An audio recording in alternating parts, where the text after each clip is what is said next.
Hey everybody, welcome back to the channel. I want to take a few minutes to do a quick overview on my new top shelf dump trailer. Picked this thing up back in November, right before Thanksgiving. I'm just gonna walk through everything. I'll tell you what I like about it and what I don't like about it, and then at the end I'll go ahead and give you guys the overall thoughts on it. So let's get started.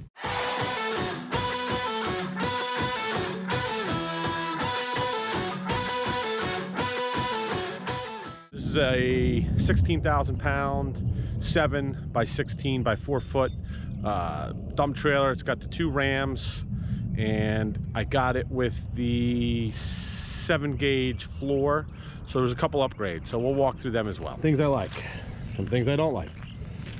I guess my first question is, since it's a 16,000 pound trailer, this is only rated for 15,000 pounds.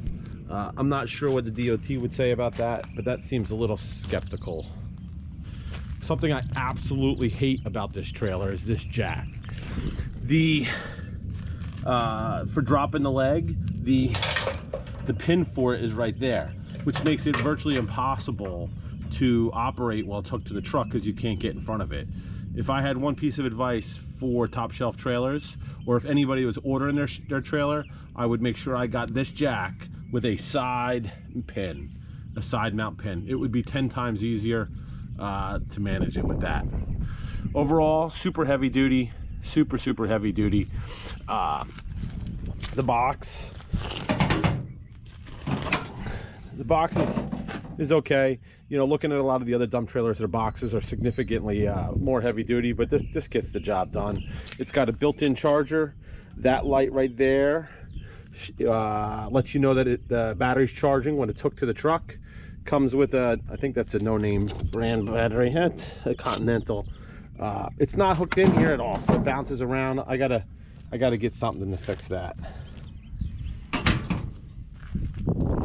The steel quality and the welds look pretty decent. I upgraded it and got it with the built-in tarp. I also got it with a set of ramps. They're heavy duty. The attention to detail on them isn't great. The rungs here are not welded on even, but they're a set of ramps. I guess it doesn't matter. The other thing I don't like about in here is, again, a lot of the other trailers put a floor in or some sort of perforated grate. What happens is when you pull out the bottom set of ramps, they fall into the holes, which makes it difficult to get them in and out. So future video, I'm going to do a video on upgrades to this trailer, making a good trailer into a great trailer, and I'm going to put perforated metal in there. The overall paint quality is absolutely atrocious. That's the downfall to this trailer. There's only one coat of paint on it. It's that direct to metal paint from Sherwin-Williams, which is a decent paint, but without the proper prep, it literally just peels off in places. So that's something to think about. They do supply you with a can of touch-up paint, and it's not powder coated. I would take a trailer that didn't have the best paint job over a powder coated trailer any day of the week, because as this paint peels off or flakes, super easy to come back, sand it out, and touch it up. Some of the other things, everything is heavy duty. I mean, I had them add this piece of flat bar around it. That way I can hook ratchet straps or chain binders or whatever I need to. You know, again, looking at the other trailers out there, they had like cheesy hooks, and you couldn't order a trailer from PJ or Brymar because they're like 2 years out, and they're super expensive. Not that this was cheap, this was super expensive too, but this was thousands cheaper than anybody else. Some of the quality, like the box rubs on the fender. Again, I think, you know, no big deal, except that now it's rusting, and that rust will just continue to grow, and it'll continue to eat this fender away and the piece of channel that's sitting here. So again, future video that's coming is making it a good dump trailer, a great dump trailer. I'm going to cut those welds out, and I'm going to re-weld that fender in. Tires, they seem good quality. They're Diamondback. I don't know what they are, but they're definitely heavy duty. I've had some swinging loads in this thing so far, and I've had no problems. The fender itself is sturdy. I stand on it, and I'm 270. It's got pins to hold the doors back, which is a nice feature. All LED lighting. I will say, on the way home, I picked this up myself and towed it home, and of course, nothing ever goes right when you're towing. So none of the lights worked on it when it got dark. And Nate from Top Shelf Trailer went above and beyond, worked with me over the phone and text messaging at 8 o'clock at night on the side of the road. We troubleshot it. It was a pinched wire. We got it fixed on the side of the road on my way. And then when I got home, he sent me a box of goodies to compensate me for my time. He sent me the parts I needed, and he sent me a gift card. So top notch.